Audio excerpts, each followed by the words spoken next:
Good evening, everyone, and welcome. Welcome to this online fire safety essentials presentation for the community of Dereel.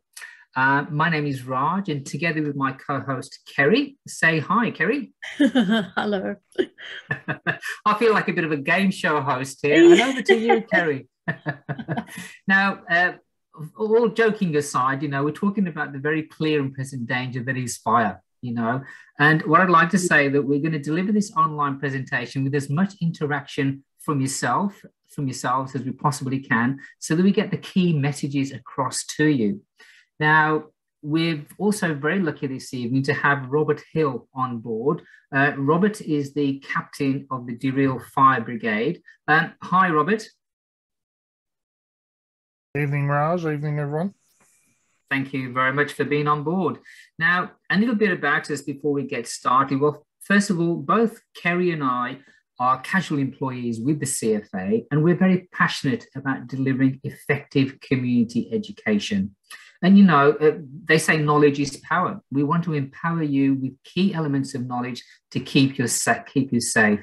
Fire safety essentials is about trying to understand what fire does, how fire can behave. We know that it's unpredictable and it's governed by the wind and a variety of other factors. But what is it that you can do first and foremost to stay safe? Because it's all about risk management. It's all about survival. The preservation of life is our primary focus. So with myself, I've actually been a volunteer with the Woodford Fire Brigade, which is not too far from Dereel. It's in District 5. And I've actually been there for the best part of 12 years. What about yourself, Kerry? What's your background?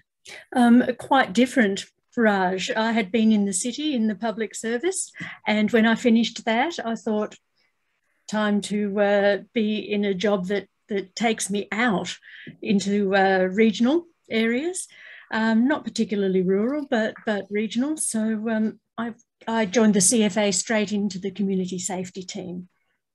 Oh, fantastic. Thank you very much, Kerry. Now, as is traditional, I would like to begin with a respectful acknowledgement of the traditional custodians of the land on which this meeting is both hosted and actually received today. And that is the people of the Wada Wurrung and also the Gunditj Mara people as the traditional custodians of the land, and also pay my respects to their elders, present and past, and of course emerging, and any other Aboriginal people that may be joining us here for this online session. I'll hand it back over to Kerry now as we talk about some of the technology that's involved in tonight's presentation. And this is so very important because we want to engage with you. We want for you to ask questions if you're not sure about anything. And the way to do that is through the elements that Kerry is now going to explain to us. Thanks, Kerry.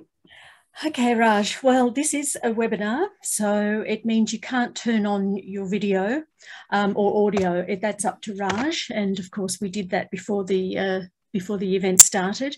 You'll be able to interact by using the chat function, which there's a little demonstration on the screen at the moment. If you pass your cursor over the little speech bubble, it should give you the chat function. You can type your question or response to Raj and myself.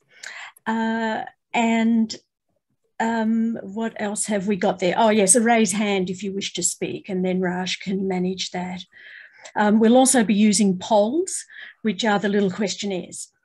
So when the questionnaires drop down, you may need to scroll down because there might be more than one question.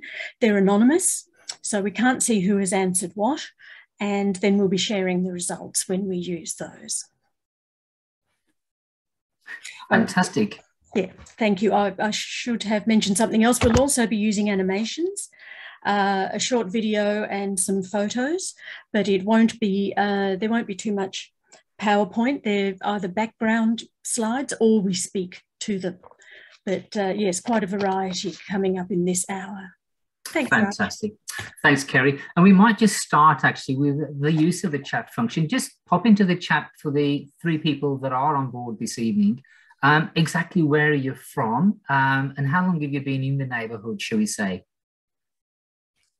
So quick use of the chat function. pop it in, as Kerry said, and it'll give us some idea of exactly the use of the technology. So I know that we've got Samantha on board, who's about to move into Dereel from Hoppers Crossing. I know we've got Rob on board as the CFA captain, and we've also got a third person by the name of Lynn. Lynn Daniels, welcome on board, Lynn. So if you can just pop into the chat function exactly where you're from. Yep, so nothing new there from Samantha. Hoppers Crossing moving to Dereel. Fantastic, it'd be great to have you on board. What we might also do at this stage, Kerry, is launch that very first poll. Lynn's also going to be moving to Dereel. Dereel seems to be the place to be going. How amazing is that? Fantastic. Yeah. Currently from Newport. Lovely. So this is going to be a very timely introduction into fire safety. Let's launch that first poll, Kerry, so we get an idea of how the polling function works. So as you can see, Kerry's just launched our first poll. The questions here are really relating to you, our audience members, and the answers to these questions will allow us to understand where to pitch our presentation, the level of knowledge that you have, how long you've been in the area, how you heard about this CFA meeting, and most importantly, you know, what is your knowledge around fire? You know, where do you stand at the moment in terms of that knowledge base? I'll just give you a couple of seconds to do that.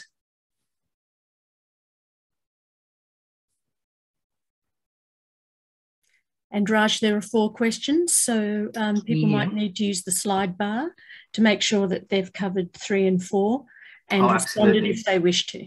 Yes, yeah. And of course, you know, as we said at the beginning, you know, these polls are all optional. You don't have to take part in them.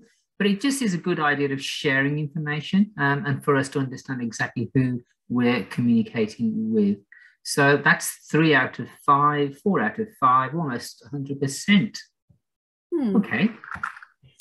I'll just, I'll end the poll there and we'll share those results. As you can see, we've got quite a mixed group, actually. We've obviously got the 2 newcomers that are going to be moving into this area from 0 to 1 year. But we've got 1 member of the team who's been in the area for quite some time, 10 plus years, and then 1 person who's been there between 1 to 5 years. The majority of you have not been to a CFA meeting, and I suspect Robert certainly has as the CFA captain. And the main way that you found out about this was a recommendation by friends or CFA social media. Oh, the power of social media. And we'll be talking about that later when we talk about ways that we get information in our communities. Knowledge around fire, again, quite a broad scope. We've got low, medium, and high. Okay, so, okay, fantastic. Thank you very much for those responses. I'll stop sharing out of that. If you want to cross your box out as well, that will take you out and back to the next slide. Okay, learning objectives for today. Let me just say for the record that this is not death by PowerPoint. We don't want to give you an overload of information. We want you to take away the key points. This is some of the things that we're going to be talking about today. They may seem very obvious, but there's a logical sequence. We want to, it's like peeling the layers off an onion. We want to start with the big helicopter view of fire and then get down to the nitty gritty of what it is that we need to do to stay safe in the event of a fire. And of course, even the best laid plans can fail. And that's why we need to have plan B, C, and D. And we'll talk about that very shortly. Understanding local fire risks. This is about setting the scene. Let's get the context of what we're talking about here. As I said at the beginning, this presentation, like all the presentations that we've done with fire safety essentials, are tailored for the area that we're actually discussing and investigating. So Dereel sits at a very high fire risk register rating of 1, which is extreme. And this is the main reason why we're focusing our energies with community education to bring fire safety messages to you. The area of Dereel is located in the municipality of Golden Plains. At the 2016 census, the population of Dereel was 533. Well, there's certainly going to be a few more by 2021 with the new members of the community that are going to be moving in. And this population of 533 reside in 315 homes across that locality. Dereel itself is located on the Ballarat-Colac Road, approximately 33 kilometres from Ballarat and 70 kilometres from Colac. So that kind of gives you a geographical sense. There's no clearly defined town centre, though the Dereel Soldiers Memorial Hall, located on Swamp Road, which incidentally is the area where the CFA shed is also, is commonly considered as the town centre. The Dereel Post Office opened on November the 1st, 1868, so a bit of history, but it closed quite recently, in about 40 years ago, in 1971.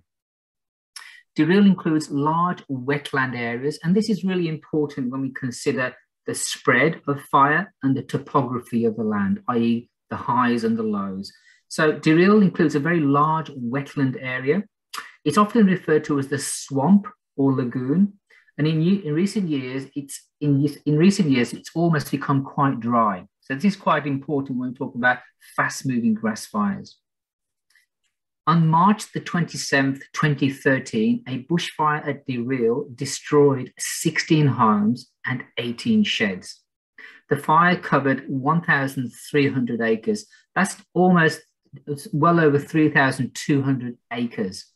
So, Rob, would you like to pass any comment on your experiences of that fire from March of 2013? Where would you like to start?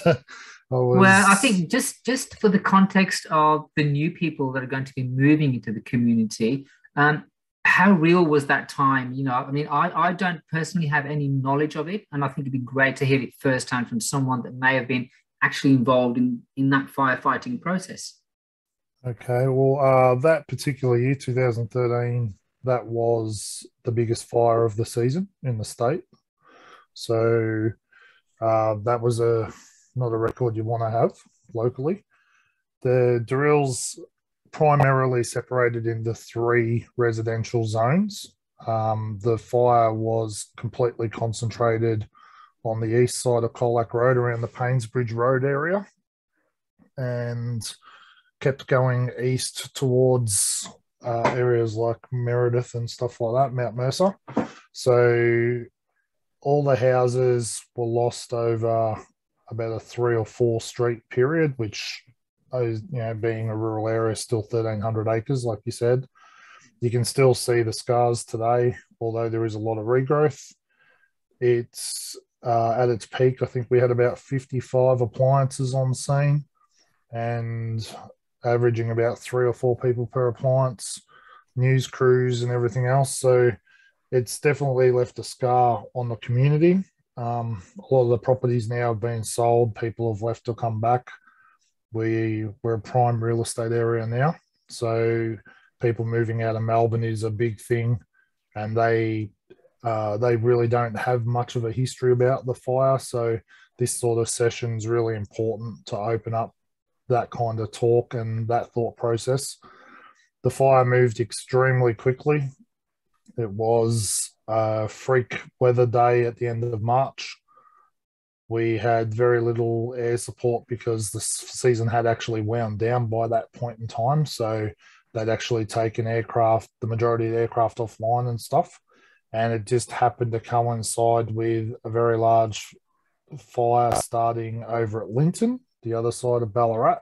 So there was a large commitment of crews over the other side of Ballarat, which included our primary truck had just been sent over there to the first fire. And then we had our own at 12:30, I believe the start time was. Mm-hmm. So it was intense, and if you drive around that side of town, you can see the black trees and the scars. And if you drive down Painsbridge Road, you can still see the trees that never recovered because of how hot the fire was. Mm-hmm. But it was by far the most intense fire. Local fires are always worse than the ones you see on TV because you live with it every day afterwards and you go through the whole recovery process. Mm-hmm. But in the end, no life lost. Properties can be rebuilt, sold, redeveloped. a fair lot of livestock because we still have large sheep farms and stuff out this way. But more importantly, no lives.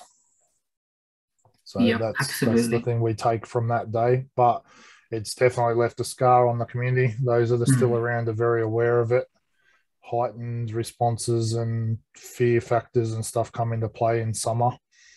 But the fire brigade did an excellent job, and the amount of support from Ballarat, Geelong and everywhere is what it took, like it does on most large campaigns. Yeah, fantastic. Well, look, I think you've hit on some really relevant points there, and those are the key points that we want to bring across during this presentation. One thing I must stress, though, is, and we will come back to some of those key points very shortly, is that, you know, Dereel is in a beautiful part of Victoria. You know, the fact that a lot of city folk are trying to move into the area and real estate values are coming back up. It's a reflection of the natural beauty of the environment. But, you know, we have to take into consideration that with this natural beauty comes the ever-present threat of fire. Let's just explore the Victorian landscape a bit more as we get into that threat element. Clearly, fire has been present on the Australian continent for millions of years, and it's been significant in shaping much of the landscape. Now, many fires were started by lightning. Our Aboriginal people used fire for many thousands of years to care for country. The fires were a tool that encouraged the growth and extent of grasslands. The fires also served to enhance hunting, reduce levels of fuel, and we'll be talking about fuel reduction very shortly, and also kept vegetation from becoming too dense and hard to walk through. Bushfire record keeping only really started in earnest in around 1851. Now, the slide that you're looking at the moment shows the range of landscapes that we have throughout Victoria. And you've got all the usual suspects. You know, Rob indicated some of those there, the grassland. You've got bushland, mountainous forested areas, and of course, extensive farmland. And Rob mentioned sheep. Sheep farming is very quite extensive in the Dereel area. Now, let's just consider the state. You know, I'm not going to read out that statement that, you know, Victoria is one of the most bushfire-prone parts of the world, and maybe Samantha and perhaps others, Lynn might be rethinking, well, you know, should we really be moving to Dereel? But look, it is one of the most bushfire-prone parts of the world, but we can take action to stay safe in that environment. Let's consider the state as a whole. Bottom left-hand corner, we've got the southwest. That's where we're looking at in terms of Dereel and its locality relative to Ballarat and Colac, as I explained earlier. This map shows the different weather districts across the state. Each is color-coded. Each weather district will have its own level of fire risk. So that's an important point to take on board. The level of fire risk in each of these fire districts is different. That difference is based on the topography, the lay of the land, the hills, the nooks and crannies, the valleys, the gorges, etc. We call that the topography, the lay of the land. Another thing that we need to take into consideration is what we call the seasonal outlook. Now, this describes the overall weather trend of what's happening in your weather district. The new spring outlook shows the increased risk of grass fires. What does this actually mean? I might just hand over to Kerry to explain some of the elements that make up the seasonal outlook. Thanks, Kerry. Thanks, Raj. Well, you might be seeing it, you probably are seeing the first part of the story around yourselves in Dereel already. With the spring, the wet spring, we have spring rains, and of course we have lovely sunny days as I'm having here in a different part of the state, which results in grass growing. So the new growth, as we say on the slide, resulting from the high rainfall, raises the potential for grass fires because grass will dry out at some stage. What I'm hearing from the brigade captains in Southwest is that the grass may be cured in the later part of the summer, but we can't guarantee that. As soon as we get a run of hot days, the grass will start to dry. That becomes fuel for fire should a fire start. Rob, do you have anything to say at this point? No, it's pretty spot on. just in the last 3 to 4 weeks, especially, we're seeing a lot of grass growth. And as you mentioned, drying out, we're on the same prediction timeline at this stage, possibly towards the end of December, Christmas and December. But we get a lot of wind this way. So if we get the right amount of wind and a few hot days, that will change very quickly. But so far, spot on. Yeah. And then there's some new research from the CFA reveals that the number of high-risk bushfire days could actually triple in some parts of Victoria by the end of the century. And, you know, it just goes to show that we have to, the state of preparation and your level of preparedness is the most important thing. And like every season, like every fire season, there's a need to be prepared for a fire that could happen due to this high fuel load. Let's consider the local vegetation. When you look outside your window, it's still light at the moment. What kind of vegetation do you see? How would you describe your landscape? And why does this matter? Well, it matters for a number of reasons, because the predominant fuel around Dereel is grassland with areas of bush and bush along roadsides as well. So what this actually means is there's a huge potential, and without laboring the point too much, we are in for fast-moving grass fires, and these fast-moving grass fires are going to be driven by the wind. The wind is the most important factor that affects the direction of that fire.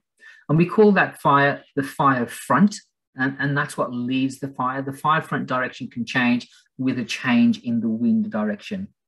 The other interesting relationship to remember is that if you see a fire on the horizon and you think there's hills and valleys separating you from the advancing fire front, don't be fooled into thinking that the fire may take time to arrive to you, because in actual fact, fires will travel much faster uphill than they do downhill. And that's because of what we call convective heat and also radiant heat as well. So the fire may well get to you much faster than you think because of that factor.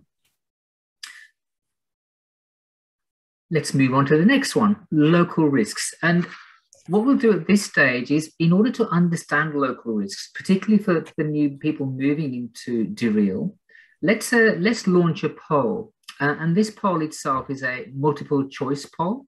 So I might get Kerry just to launch our second poll, which looks at the risks that might exist in your area. So understanding local risks, and this is made up of one question, which is multiple choice.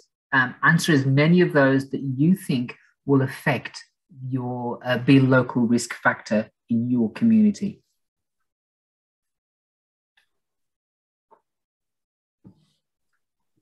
And again, the responses are anonymous. This one's multiple choice. We can't see who has answered what. We just get the percentage ratings, which we'll share with you once the time is up.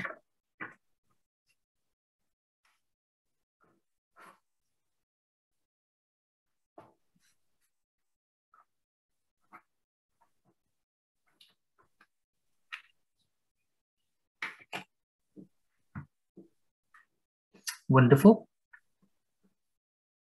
Thanks for everyone for, 100%. Okay, I'm going to end the poll there and we'll share the results. Now, quite clearly, all the factors there, Dereel may not be a high tourist area in summer, fair enough, so that's not a consideration. Some communities have a very high tourist footprint, which causes concern for community members, particularly if those tourists are very naive to fire safety. In the case of Dereel, that's not a case. Clearly, 100% the potential speed of grass fires, numerous grass fires sparked by embers, and we're spending a bit of time talking about embers and what that means and how grass fires can travel. Of course, narrow winding roads, and we talk about egress, which is exit from those narrow winding roads, as well as access to our fire. Rob mentioned the word appliances. Appliances is another word for trucks and fire vehicles. Of course, you know, tree limbs hanging over all access roads and escape routes, they are a big concern, particularly when they block roads, preventing you from leaving. Okay, and of course, high fuel load. Fuel load has always been a point of contention and much conversation from one fire season to the next. One thing that Rob did say to me when we had a conversation a while ago was for community members and householders to be mindful of fuel load around their homes, keeping their homes tidy, keeping their spouting cleared of any debris, anything that can be ignited by embers, etc. Rob, do you want to elaborate on that? Are these standard concerns for new members who may not be very familiar with fire activity? Definitely fuel load. As I said, it is the bush. It's beautiful bush, but it is the bush. And without putting fear factor into people, because if you prepare properly, you can definitely go a long way towards it. But we are 10 kilometres from each of our supporting towns, half an hour to an hour from major support, and we have 2 fire trucks. So the more preparation you can do yourself, the better off you are, because 2 fire trucks can't go over, like you said earlier, 350 to 400 houses, unfortunately. But you can do a lot yourself just by little things like that with your gutters and driveways and around your house itself. Thanks, Rob. And I think when we talk about risk mitigation, it's about doing things that are going to buy you extra time. And that's what it's going to come down to at the end of the day. The more time that you have to prepare your property and then to have a plan of action to leave, the better it'll be for you. So just to reaffirm, Dereel, and the marvellous work that both Rob and the 18 members of the brigade do 24/7 is fantastic. They work hard to maintain safety within the community. Now, what we often do here, we offer a very rhetorical question here about the efficiencies of the resources that are at hand. Rob mentioned at the beginning of this presentation that with the last big fire in 2013, the brigade was pulled in many different directions to assist other areas. You can't always anticipate tankers to be available to protect your property. So the rhetorical question here is, if we do the maths, how realistic is it to expect a tanker and a crew to be at your property, at your home, at your business, at your farm on a bad fire day? 315 properties and a population of 533 people. So I'll just leave that hanging there as we move on to the next element of our presentation. Feel free to offer any comments in the chat function as we go, and we can pick those up as we monitor the chat. So what to expect from fire? We all know that Victoria's had a lot of fires. 2 summers ago, we saw huge fires in multiple parts of the state. And, Dereel is no stranger to fire, as we spoke earlier. What I want to do now is really get underneath the skin of fire. I don't want you to just listen to my voice and Kerry's voice. This is about understanding fire dynamics. And I want to explore the real elements of fire. What is fire? Fire is made up of embers, and it's also made up of a component called radiant heat. Now, these are critical. And if we want to understand fire, we need to get underneath the skin of fire. Okay, in grassland areas, there are a number of threats to your house and property. Dereel is no stranger to this. The first one is what we call direct flame impact. What that basically means is that if you have fuel to your doorstep, you will have fire at your doorstep. There's no way to mitigate that fire unless you cause a break in that continuity of fuel. So going back to the point that Rob made earlier, having fuel control around your property, reduce that fuel load as best as you can, remove wood stacks from around the house, have an area of a gravel driveway around the house. And Samantha, you've probably heard all this from your own sort of fire planning with your new build. It's all about mitigating the risk, keeping that fire away from your home, preventing ignition of fuels, of materials that might be ignitable. A veggie patch, gravel paths are just a couple of examples. One thing that I should have said at the beginning of the presentation, all the elements that we're talking about today, all the resources available at the end of this presentation. So we'll talk about that towards the end. The second element is what we call Ember Attack. Now I'm going to let the following animation do the talking in this regard. Now, I make no apologies for the harshness and brutality of this presentation. And if you are a bit sensitive or in any way concerned about any of this content in the animation, feel free to look away, turn off the sound perhaps if you want to, and then join us in about 3 minutes time. But this is the reality of fire. So I'm going to stop sharing that. Now I'm going to present this animation to you. It's called Ember Attack, and I'm about to share it now. Thank you, everyone. During a bushfire, embers will reach your home long before the flames do. Ember attacks are the most common way that houses catch fire. Embers are burning leaves, twigs, and pieces of bark. They help the bushfire spread by starting spot fires ahead of the main fire front. Short-distance ember attacks happen when leaves and small pieces of bark are blown from burning trees. The intense shower of sparks that forms fills the air with hot, burning embers, which will land on nearby vegetation and properties. The hot embers can easily land and get into your clothes and burn your skin, eyes, and airways. Small fires will start all around you and quickly become uncontrollable. The resulting chaos creates confusion as the fire seems to come from many directions, meaning it will be difficult to make good decisions about your safety. The experience will be physically exhausting and emotionally traumatic. Long-distance ember attack is caused by large bushfires that generate intense heat.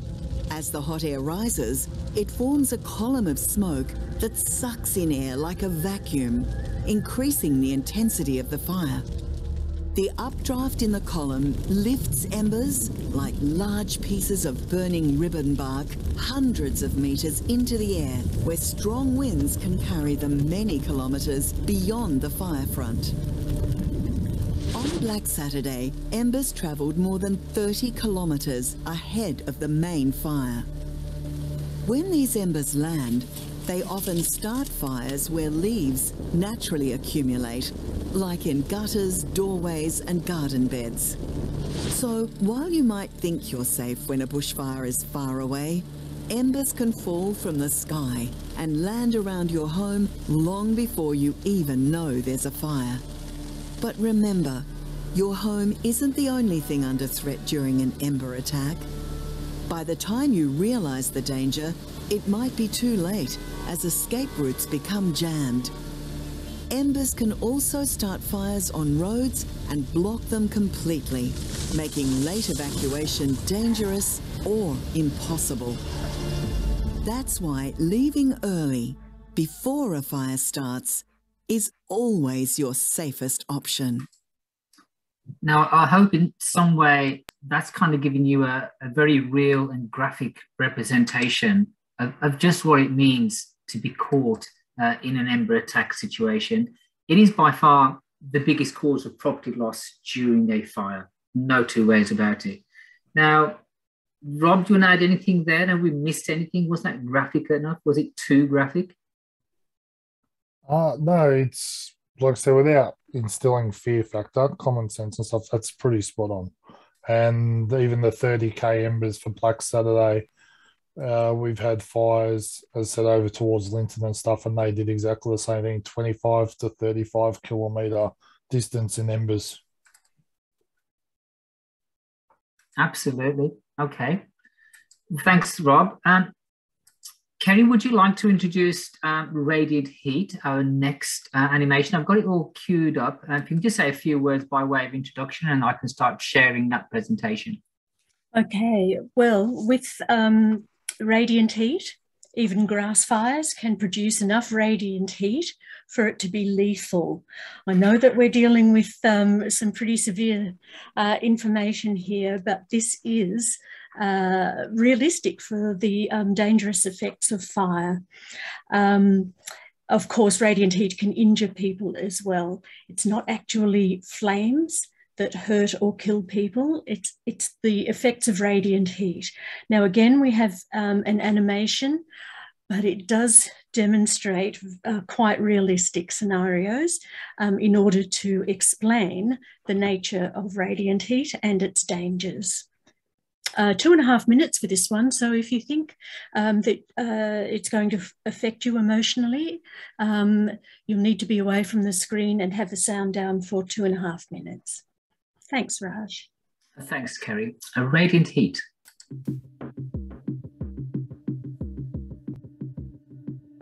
Victoria is one of the most bushfire-prone parts of the world. Every summer, bushfires threaten properties and lives. But did you know it's not the flames that kill most bushfire victims? No, it's the radiant heat. Most victims die from the effects of radiant heat long before they're reached by the flames. Radiant heat is what you feel when you sit next to a campfire. If a campfire heats up to 2 kilowatts per square metre, you'll feel that it's too hot and will want to move back from the fire. If you don't, this amount of radiant heat is enough to cause burns and blisters in as little as 40 seconds. At 12 kilowatts, it can cause some materials like dry timber to ignite. A bushfire can reach 100 kilowatts, and the effects can be truly catastrophic. For humans, radiant heat can cause burns from 100 meters away and cause a dangerous increase in body temperature. Radiant heat can cause the rapid onset of heat stroke. Heat stroke damages your brain, meaning you won't be able to concentrate to make good decisions as the fire arrives. Other impacts include severe damage of internal organs and death. There are some things you can do if you're caught in a fire. Cover your skin with long-sleeved, natural fibre clothing, like wool. It's also useful to know that radiant heat only travels in straight lines and can't bend around corners. So, sheltering behind or inside solid structures may help protect you. But be aware, radiant heat will travel straight through glass. The best defense against radiant heat is a simple one. If you're not anywhere near a bushfire, its radiant heat can't hurt you. Leaving early is always your safest option. So it's again that message again, leaving early, knowing what you're up against. You know, when we try and talk about, I suppose, elements like this, that make up fire, the Ember Attack, radiant heat, why would you want to subject yourself to the biggest cause of property loss, but also the biggest cause of life loss is radiant heat? And as Kerry explained earlier, you know, it's almost like the invisible killer. It's not flames that reach you, it's the intensity of that invisible heat.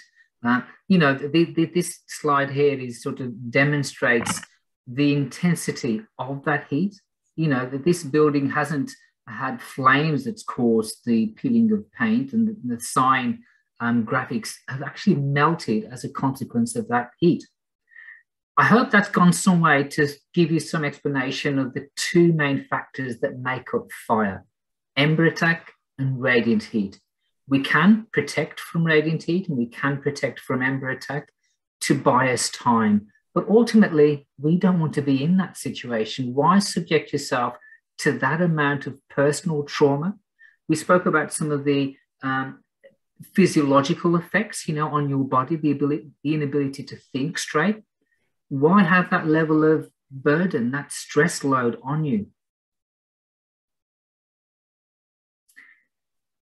Often is the case, following a CFA fire event, we often conduct interviews and conversations with people that have been in those dark, horrible places of fire. And some of the comments on the slides now give you an idea of the raw nature of fire and how a desperate space it can be. I'll just give you a couple of seconds to have a read through some of those quotations.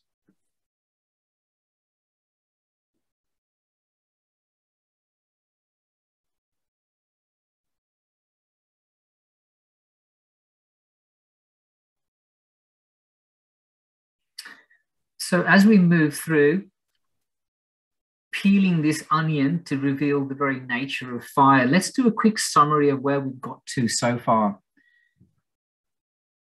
We have to acknowledge that to be in a fire situation, it's a dark place, it's a noisy place, it can probably be toxic in nature as well. It can be extremely disorientating. Consequently, you're going to need a lot of stress and actually very traumatic about what's happening around you. We've explained about Ember Attack and radiant heat. You're going to be under Ember Attack and the radiant heat is going to be quite intense. All of these things will affect your ability to make good decisions. Throughout this presentation, the main message is for you to have a fire plan, to have a level of preparedness. I'm sure that Rob would be very happy to know that he's got one or two less families to worry about because they've left and they left early. One of the resources that's available at the end of this presentation is the preparation to leave, your escape plan, or your fire plan, as we like to call it. The idea there is to use the template, sit down with your family, community members, and perhaps other vulnerable members of the community, and put together your fire plan such that if a bad fire day is forecast, you can put your plan into action and leave ahead of time, way before that fire front comes through. Kerry, would you like to add any comments there? No, I think you've covered it very well, I think, Raj. Thank you. So let's move on. How do you know if there's a fire? Okay, into the chat function, put your ways of knowing if there's a fire in your area. And this might be a very obvious question, but it's a starting point for the next part of our presentation. How do you know if there's a fire in your area? And I'll monitor the chat function on this side as well. So Samantha, Vic fire alert, yeah, Vic emergency from Susan, absolutely, 100%. How familiar are we with the fire danger rating, the FDR? The CFA is full of acronyms and this is just another one. FDR, fire danger rating. It's a scale of low to moderate to code red in increasing fire intensity. Let's launch a poll at this stage for us to understand exactly what the FDR means. Kerry, would you like to do that? And while Kerry's doing that, I'll just give you some background on the FDR. The FDR is often seen on television. You'll certainly see it on social media, but what does it actually mean?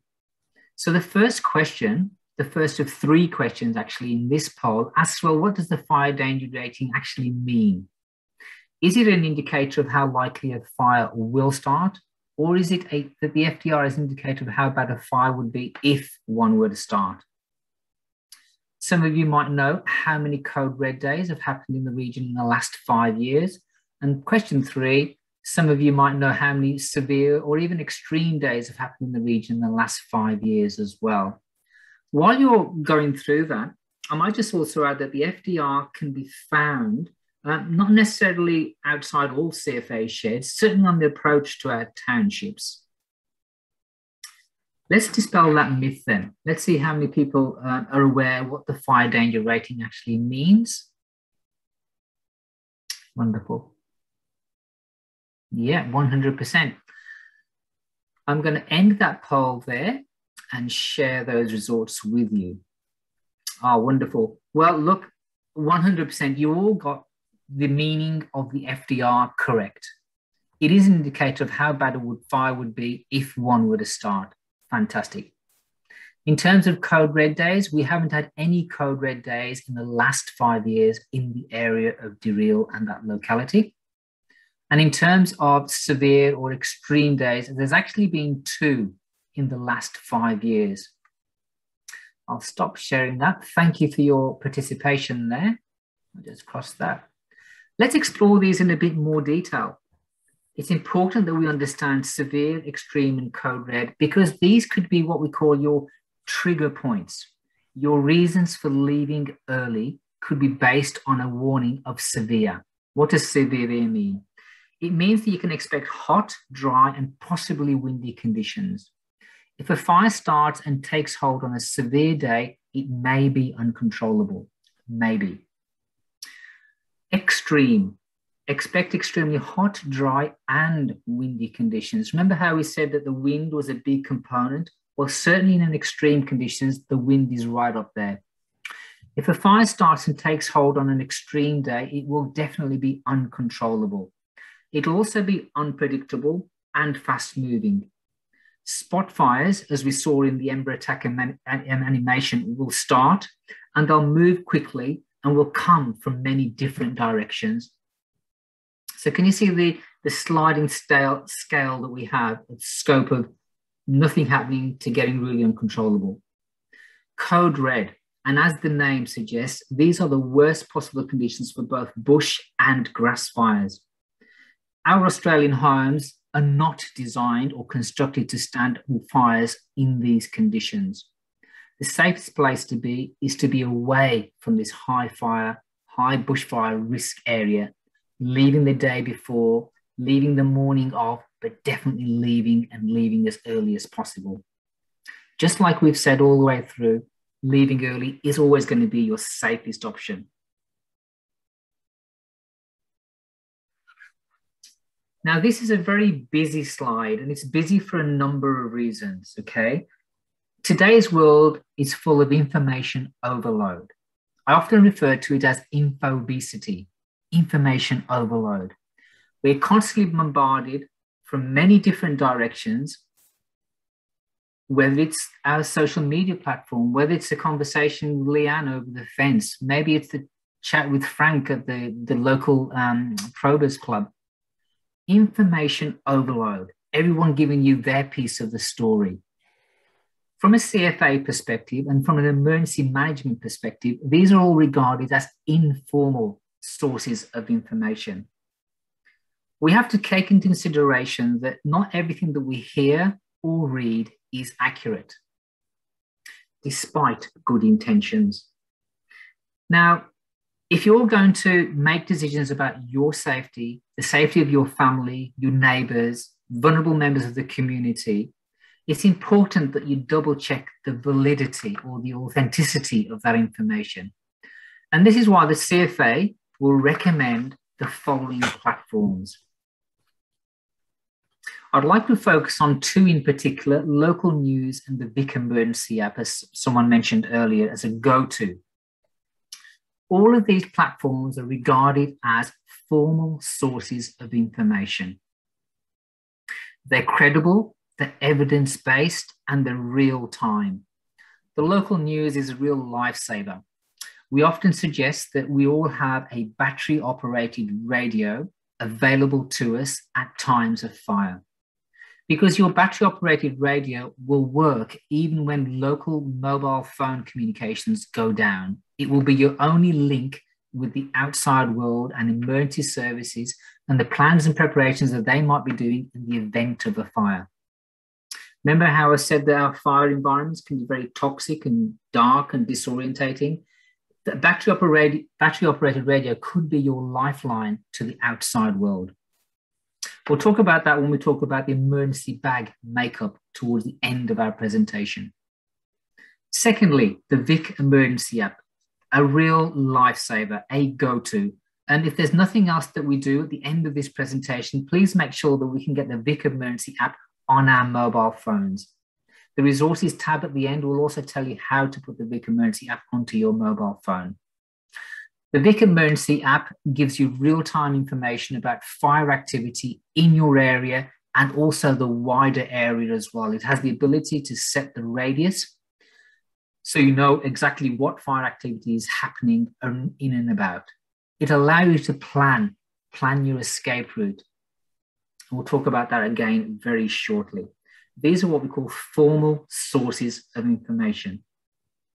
I might hand over to Kerry now as we just discuss the triage of messaging that comes across from the Vic Emergency App?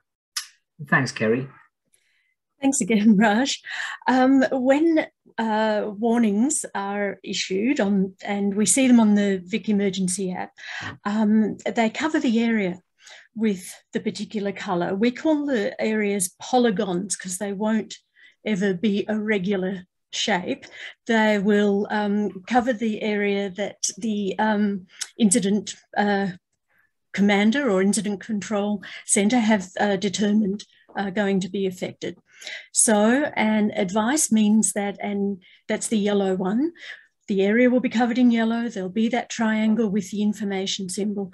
An incident is occurring and has occurred in the area. Access further information, and sometimes you can go in behind the advice symbol and get more information about exactly what's happening and monitor conditions. It can also be used to notify that an activity in an area is decreasing and is no longer a danger, but there will be elements to watch for. So with a fire, it can be smouldering things alongside the road, or trips, trees down in across the roads and things like that. Watch and act is more serious. An emergency is developing nearby, and those areas again will be marked out by polygons. You need to take action now to protect yourself and others. Now we've got a little more information about the timing of these things. The advice will come as soon as the authorities are notified. So I have heard stories where captains have been alerted by the advice notice going out more than being or ahead of being paged. But from then on, the timing can go a little wonky for people who are waiting for more information. The emergency warning, the reddish colour, you're in imminent danger and need to take action now. You will be impacted. So by the time that one comes up, you should well and truly have enacted your plan. Yep. Raj. Okay, there are a couple further. There's prepare to evacuate or evacuate now. By the time that symbol comes up, and there's a little example of polygons there in the graphic, by the time evacuation comes up, it really is too late. The radio would have been giving clear information as to how things are developing a lot earlier than that issues. And community information, basically newsletters containing updates for communities. They can be issued very frequently, and then as the danger abides, they will become less frequent. They can also be used as a notification that an incident has occurred, but the threat has wound down.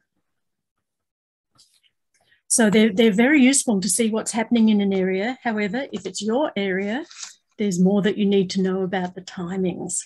Is that right, Raj? Wonderful. Absolutely, Kerry.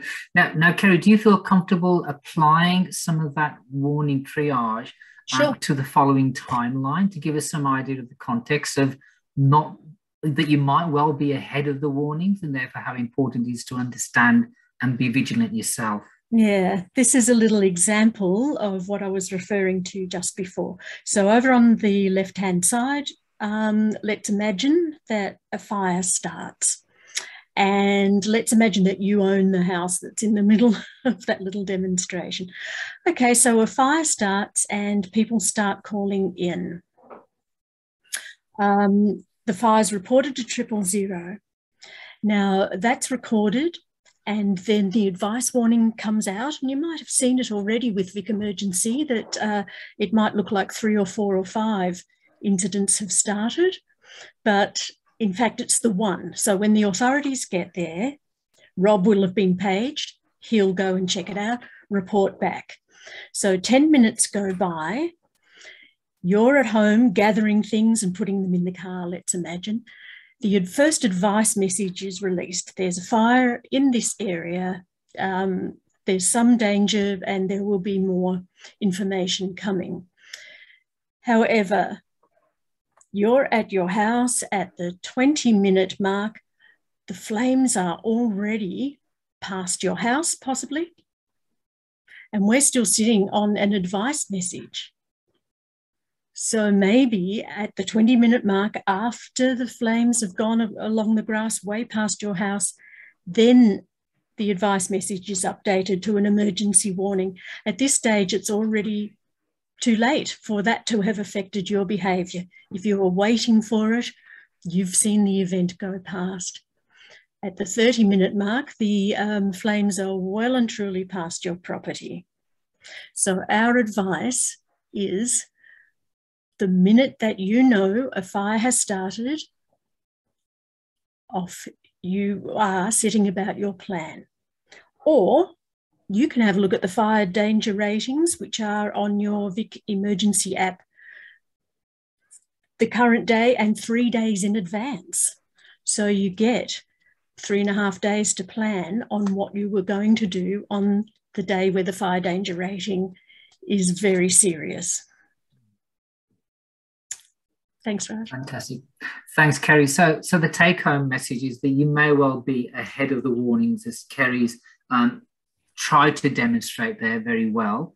So the key thing that keeps coming out here is preparation, taking ownership of the situation, understanding what fire is capable of, understanding some of the limitations of the warning system that is out there, and of course, understanding your own needs, your own capabilities. And this is why we say, well, let's monitor the situation, use your senses, be visually active, look for smoke on the horizon, listen for the sounds of emergency vehicles, perhaps in the area, or burning timber, the crackle of woodland, and of course, smell smoke in the air. And I often find that a lot of our rural communities are very tuned into this. They are intuitively, they know the lay of the land, and they know when something's not right. Take heed of what you're seeing, hearing, and smelling, and enact your plan to leave the fire situation.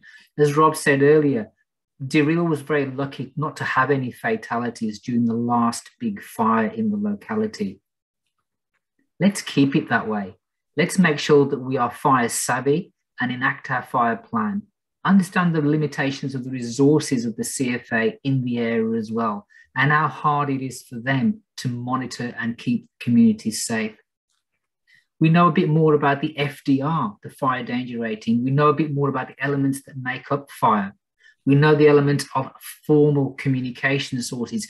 Use all these and make an informed decision. Planning and decision-making, we're entering the final part of our presentation. Thanks for hanging in with us, the 5 people that are there. When we talk about planning and decision-making, we're going to bring together all of the information that we already know, okay? I'm going to talk through this hypothetical situation with you to give you some idea of the intensity of fire and some of the challenges of making decisions during this process. So this hypothetical situation starts on a Wednesday morning at 8 a.m., okay? It's an extreme day, so we know what extreme means. It's hot, windy. We're going to have very high temperatures as well. And you can also see that when you look outside, that it's already hot and windy, okay? You know it's an extreme day. The morning news is reporting that today is going to be a day of extreme fire danger. So the FDR is on extreme. You jump into your car and you shoot off to work, okay? You're only going down the road to Colac or Ballarat? No, let's say Ballarat, that's nearer. So you're off to Ballarat in your car and you see little branches falling from the trees and you feel the heat coming through the glass windows, the radiant heat, and you know all about radiant heat.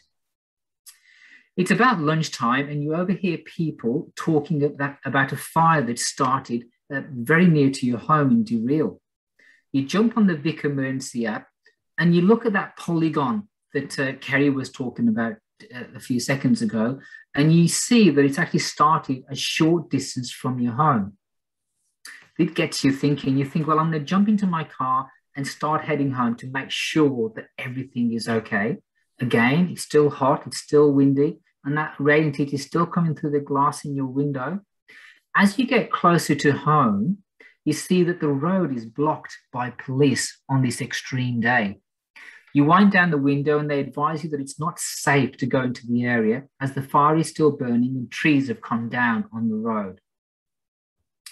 You'll have to find somewhere else to go until the road is opened. Now, the road may not be open for a couple of days or so, or overnight. What does this mean to you? I'm going to get Kerry to launch the next poll, really asking a couple of very definitive questions about, well, where would you be on an average Wednesday in summer? I remember, we can't see the answers to see who's answering what here. So answer this poll about planning and decision making, and let's see where we are in terms of our level of preparation in this situation, in this pretend situation that we've just made up. You've been caught out.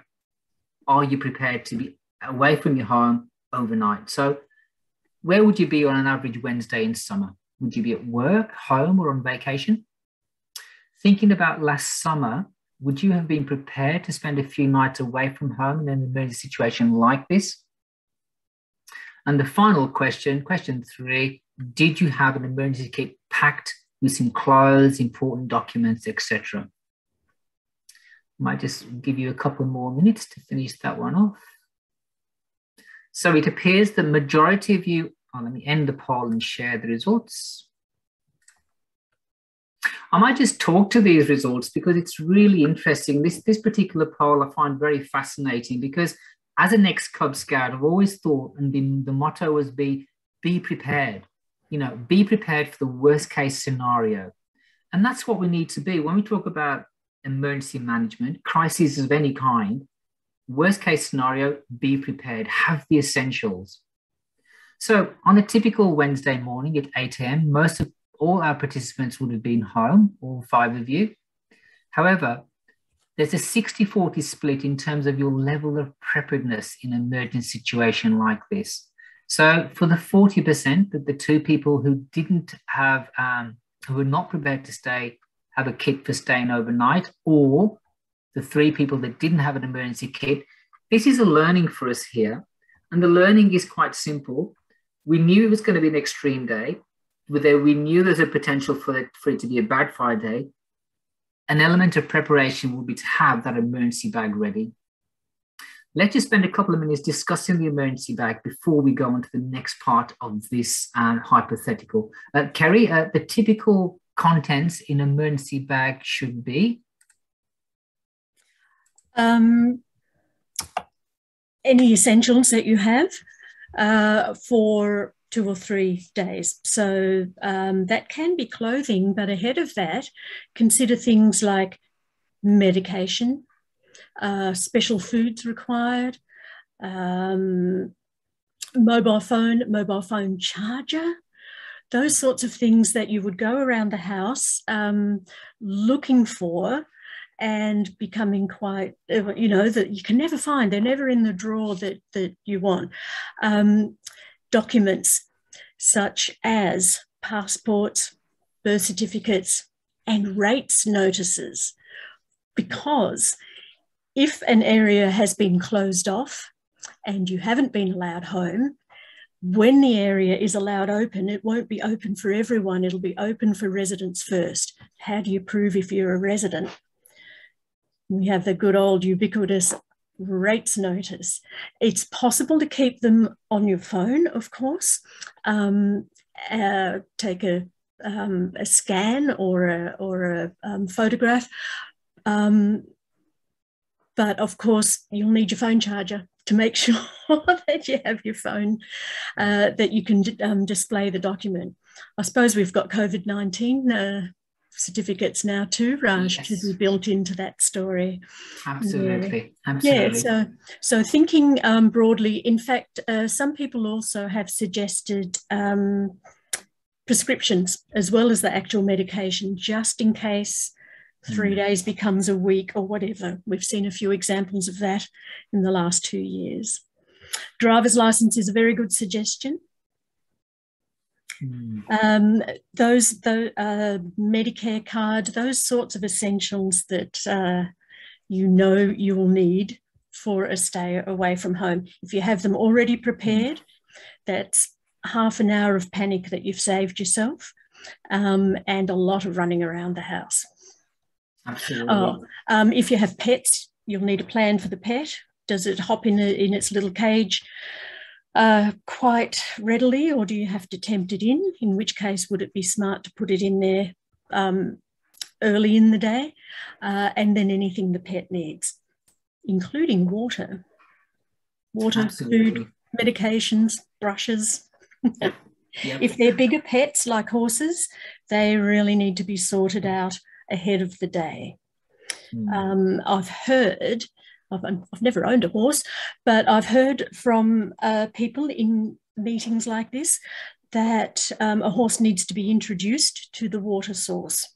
So horses can stay against the fence on one side of the paddock and not realise that there is water available to them inside the same paddock, but on another side of the fence, like at the other end of the yard. So there are a number of things. Someone has an emergency bag and it's in the float, which is fantastic. That's just absolutely. Yeah. And when we talk about this level of preparation, it's always that forward thinking, being ahead of the game. And that's kind of what saves lives. You know, the last thing you want, as Kerry said, is to be running around in the dark trying to find something when you're under pressure. Again, we've got the resource tab at the end of this presentation will give you a template, the typical contents of an emergency bag. Now, Kerry, I'm wondering whether you could answer this question for me from Susan. She's new to the area and she's asking, would the Vic Emergency advise her of the best route out in the event of a bad fire day? Or is that something that you decide yourself based on what you're seeing? I really don't know the answer to that, unless something has happened to close off a road and then the only exit available would be in the other direction. I see that's another example, Raj, where planning ahead of time, that Absolutely. A plan isn't just plan A and go with that. There can be, you can plan for contingencies. Okay, we'll go to Auntie's house in Ballarat, but if that road's closed, we'll go to Grandma's in Colac. Yes. Or those sorts of things. I've heard that a plan really has several arms catering for the contingencies. Yes. So although you've got plan A, you can also have plan B, C, D, and E. Yeah. Okay. Yeah. Okay, we've had an excellent suggestion about practicing plans too. Absolutely. Way before. In fact, my coordinator in the CFA has children, later primary school children, and she calls practices a few times before summer. Because yes, absolutely. They've lived the dream and don't want to go through it again. They've had a fire in the house, not in an area where they thought one might start.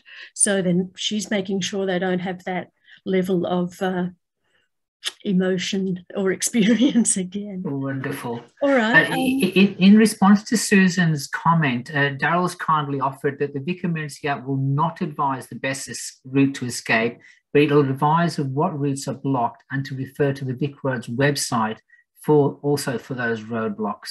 So it's kind of, they're asking you to make your own informed decisions on the information that's provided. So, yep. But, you know, thank you, it's Dan. all about planning that early, you know, and that's kind of the key point here. Rob, did you want to add something there? Yeah, thanks, Raj. I just will add, for those that are moving into the area, Dereel primarily has 4 exits or entry points, and one to the south, one to the north, one to the east, and one to the west, literally. So when you do move into the area, as Darren suggested and stuff, and as Kerry said as well, your best bet is to formulate your plan ahead of time and practice those routes. And if you've driven and practiced each of those 4 routes, they're the safest routes. They're made roads, tarred and sealed roads and stuff like that. If you know from the Vic Emergency App where the fire is located, you can then pick one of those 4 routes that is the safest option for you. And if you've driven them before, you're aware of them, and it will make it easier on the day. Perfect. Preparation. Yep, absolutely. So let's move on to the next part of this hypothetical situation. And this time, it's the same day, but we're going to just change some of those parameters. Except this time, when you jump onto the Vic Emergency App, you see that the fire is still a while away. That polygon, that yellow shaded area on your phone doesn't quite reach your home. So you think to yourself, I've got enough time to run home and grab some important stuff. So you drive home, and as you get out of the car on your driveway, you can smell smoke. So you're using your senses. It's still really hot and windy, typical of an extreme day. You check the app again, and you can see that that polygon, that little yellow triangle on the screen, is still an advice message. So that's the first stage of that triage. You think to yourself, you should have enough time to grab this important stuff. You frantically move about the house, grabbing your important things and start running them out to the car. Every now and then you check on your phone to see if you've been told to evacuate. Still nothing at all. So you still have time, right? You're running through that list in your head. Pets, check. Photos, check. Birth certificate, check. Now this process is taking a lot longer than you thought it would. Then you notice little patches of smoke coming up from the garden bed. And in that pile of leaves that you've been meaning to rake up. Embers, as we saw from our animation earlier on, have started falling near your home, into the spouting, into the debris that's lying around the home. And it's at this point, as is always the case with crises, you feel that surge of adrenaline pump through your body. You're out of time. My question to you as our audience this evening is, what is the one thing that you could have done differently to avoid this highly stressful situation? And in order for you to give me some responses through the chat, I'll just add a few more layers of the complexity of this decision-making process. What are you going to do? Where are you going to go? Can you still drive out of your street? Is there somewhere safe that you can go to? Do you stay at home? Do you grab that garden hose and try and put out all those small spot fires that have started randomly around your home? These are all decisions that you have to make, and that is without taking into consideration other people, other human lives. Where's Joey? Is he at footy practice? Where's Sarah? Is she at piano lessons? Who is going to pick her up from school? Do you have someone that depends on you? Is there a vulnerable member of the community, a neighbor? Could it be Auntie Gladys, who's confined to a wheelchair and has got 3 cats that she'll never leave alone? Do you have horses? Do you have other livestock? Have they been moved, or has that livestock been moved out of the area? Has it been introduced to water in the case of horses, as Kerry mentioned earlier? What if a tree has come down in the wind and is now blocking that road that you thought you'd be escaping on? Now, all of this might feel like a lot to take in right now, like I'm bombarding you with questions that you may not have an answer for or haven't even considered, right? And that is all without the stress of there being an actual fire happening. This is a hypothetical situation, but can you see the number of questions and dilemmas it's actually posing for us this evening?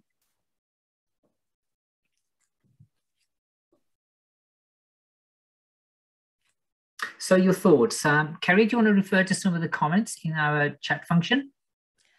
Well, we've had a few about the emergency kit. I see that Rob's got his hand up. Is that something you wanted to say there, Rob, or what was that from before? Sorry, I left it on. No, that's all right. It's a point for everyone. If they see, if they put their hand up, it's going to take me a while to notice. Yeah. So what is the one thing that folks could have done differently to avoid this highly stressful environment. Suggestions can go in the chat. And ultimately, the take-home message, we summarize this part of the presentation, it's all about having a plan.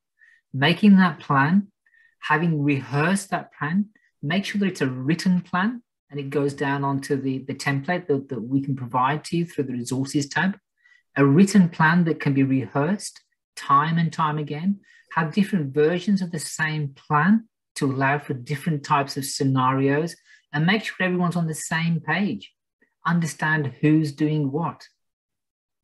Do it now before the summer really starts, because we are in for a fire season like all fire seasons.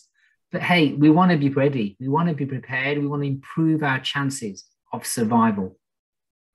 Have that Vic Emergency App. It's a great idea to understand how it works and use it, like we've suggested, through the chat function to monitor fire activity. I can't comment at the moment whether we are planning a bushfire planning workshop in the area, but if we are, I will make sure that Rob is made aware and new community members can also attend for further information. So let's move on. And I have to make reference to COVID-19, unfortunately. It's still around, and it's a big player when it comes to fire and fire activity for us as community members. But the latest news hot off the press is that as of the 6th of October, property owners can apply to their local council for permission to travel to another property to undertake fire and emergency preparedness activities. And also, as of Monday, the 11th of October, property owners with approval from the local council will be able to travel to their properties to undertake permitted fire and emergency preparedness activities. So, needless to say, if you live in a high fire risk area like Dereel, and you're on a day of high fire danger, you can leave if you are a COVID-19 symptomatic individual, asymptomatic for that matter as well, but you must enter back into isolation immediately when you get to your next place of stay. Ensure all COVID safe measures are taken with masks, social distancing, and of course, hand sanitizing, etc. So that's a reference to COVID-19. But Raj, can I just interrupt? I'm sorry.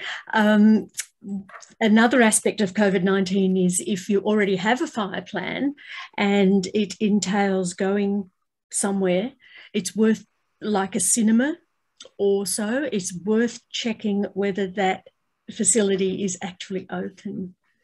Because do you know what I mean? Because you wouldn't want to be travelling and then find that you're still out in the heat or whatever.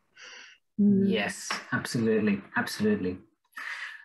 We're entering the final stage of our presentation. Thank you for all of those that are still with us. Survival options if your plan fails. We know even the best laid plans can fail. And that just gives you some idea of this force of Mother Nature, the unpredictability of fire, okay? So we've spoken a bit about radiant heat, and we spoke about the animation was quite clear and precise in the elements of staying safe and protecting yourselves from radiant heat. This slide gives you a pictorial version of what to do and to protect yourself from this invisible killer. Rob, can you make some comment on some of the people that you might see on your travels who will be in thongs and a t-shirt and a hose trying to fight fire?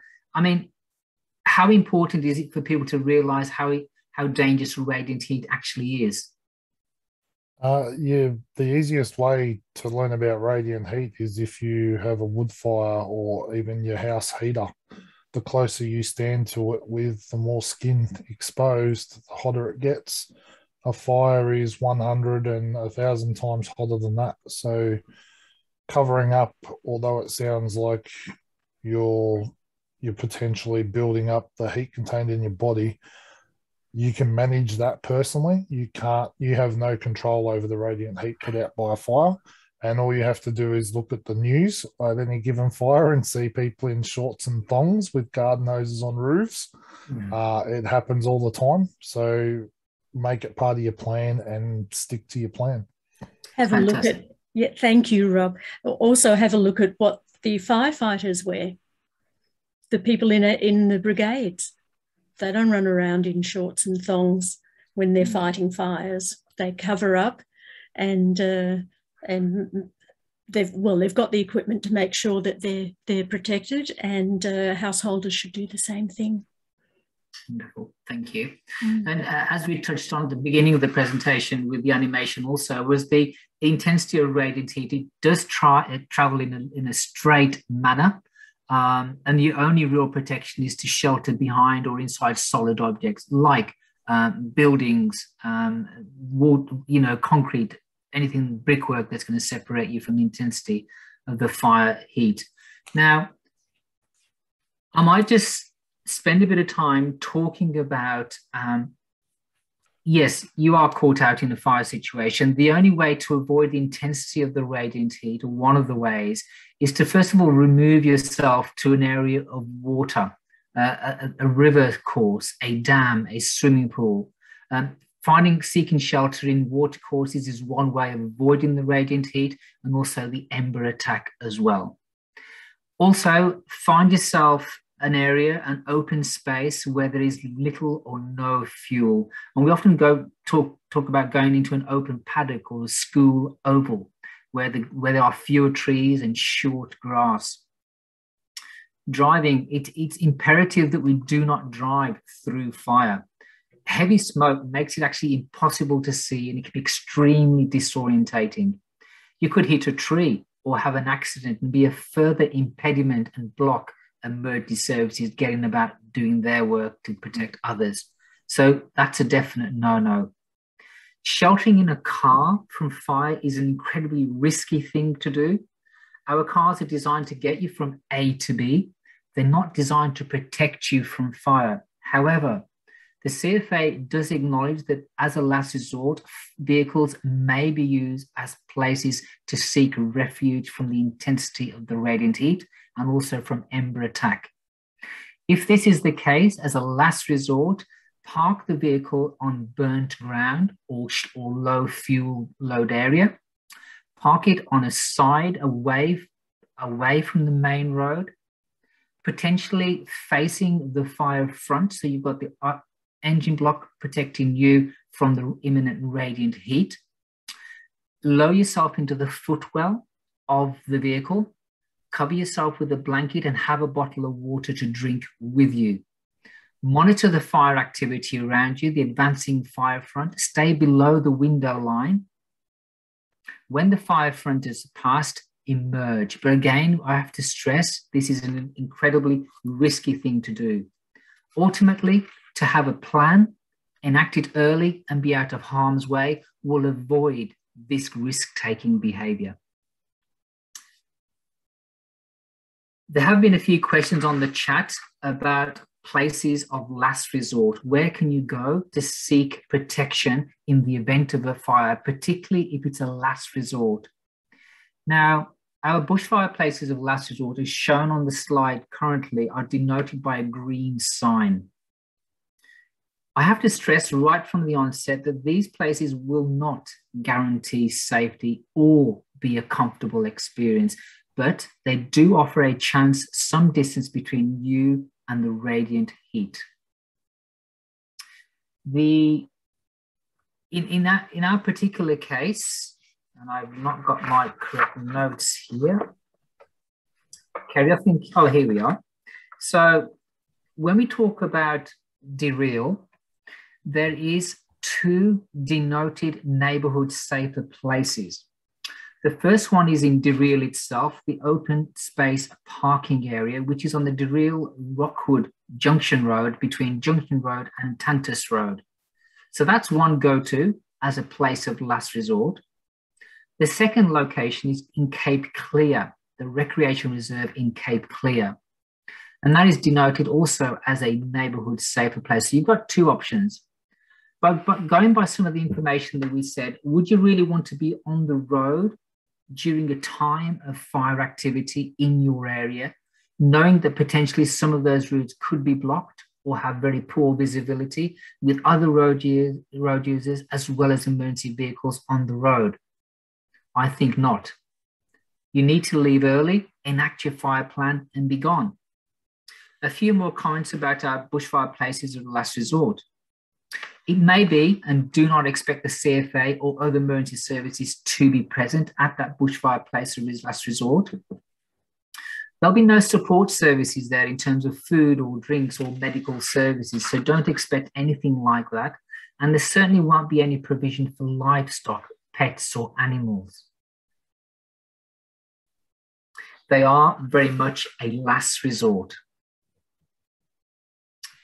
The take-home messages as we come towards the end of our presentation, it's all about taking action, having ownership of the situation, understanding what you're up against, and making a plan. And I must stress that at the end of the presentation, when you click out, there will be a link that takes you to a very short survey, and then that survey will link you to the resources tab.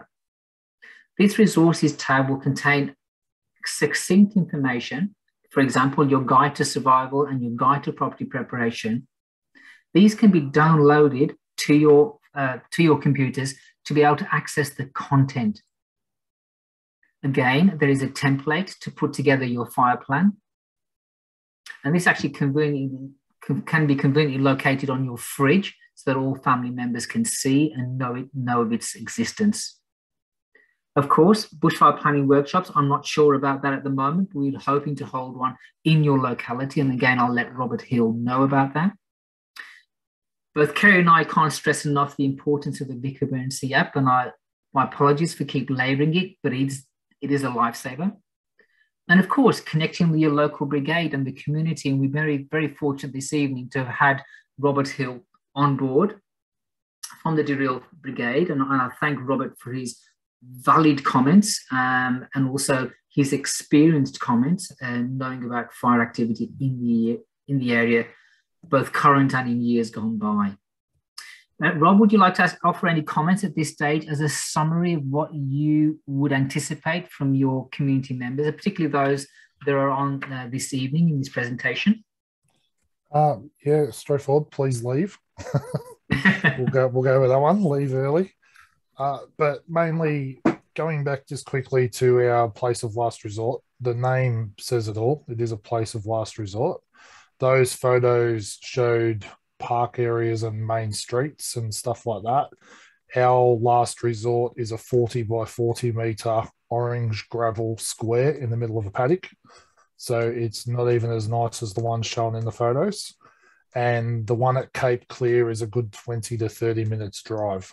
So when we talk about timelines of fires and stuff like that, you don't want to be on the road at all, let alone for 20 to 30 minutes to get to a place they call a last resort. Yes. So they're key factors.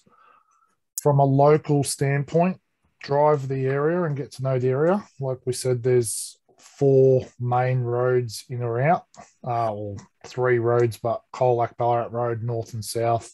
And we have one to the west, which goes towards Cape Clear, and one to the east. They all have advantages and disadvantages in case of a fire.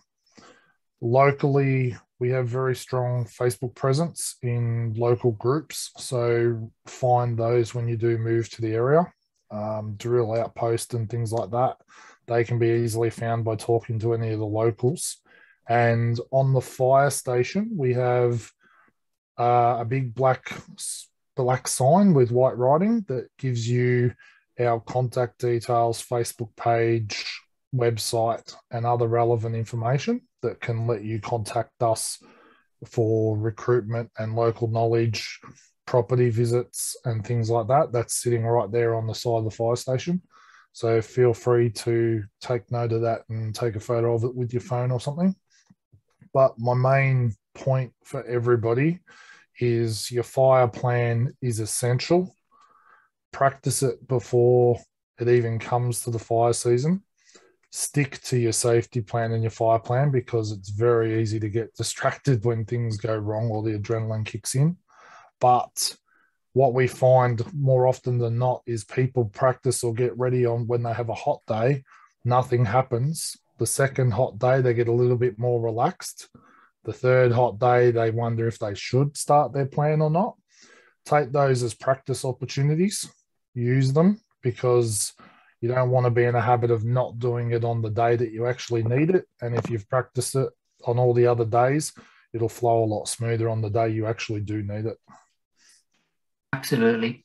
So practice makes perfect, and particularly for newcomers to the town, I think it's important that you do try and connect with your local brigade captain, because we're all in it together.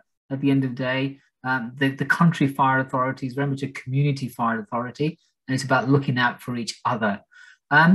Before we end the presentation, I'd like to get Kerry just to launch our final poll, which is a review of the information that we've delivered to you this evening, and how beneficial you felt that information was, both yourself and whether you would recommend it to other members of the community. So it's just 2 questions as a final poll before we close this evening.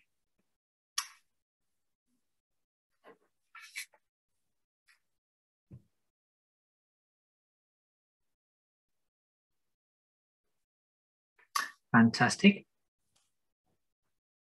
I'll end the poll. Thank you for the 4 of you that did that for us. Thank you. I'll share those and then that. Now, we acknowledge that some of the content in this presentation may have upset or sort of been triggers for some of you in terms of sort of fire experiences in the past. If this is the case, there are a couple of support services that are available, and the numbers are there for you to contact if you need. On behalf of myself, first of all, I'd like to thank you for the very robust conversation that we've had, and very informative conversation from our members in the audience, particularly Robert. Thank you very much as the CFA captain for being on board and sharing your experience with us. And of course, the new members to the Dereel community as well. We wish you well in your relocation to Dereel, and we hope that it all goes well in terms of fire safety and your level of preparedness for the forthcoming fire season. Kerry, would you like to say a few words before we close off? Thanks everyone for participating. There's been some really good suggestions in the chat, and we hope that the information was of some use. Please stay safe, and thank you so much, Robert. You've come from the practical side of things in looking after the community, so your comments have been more than valuable. Thank you very much. Thanks, Raj. Thanks, Kerry. So as you close out to this presentation, please remember to complete the survey and download your resources. Robert, I will be in touch in due course. Thank you once again for sharing your knowledge with us this evening. And thanks, everyone. Have a happy, have a great rest of the evening. And we wish you well in the forthcoming fire season and your relocations. Thank you, everyone. Thank you, Raj. Thank you, Kerry. Thanks again, Robert. Bye-bye.